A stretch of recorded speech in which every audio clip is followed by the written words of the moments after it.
Right, I've found the leak. It's not even. Look what a small hole. What's that? My hand covers it.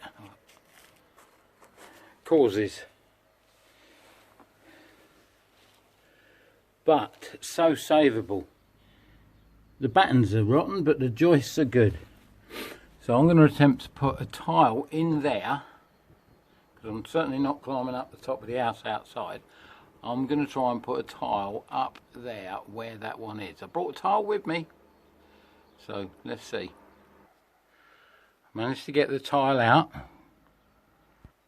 Now I've got to get this tile in. And it's in.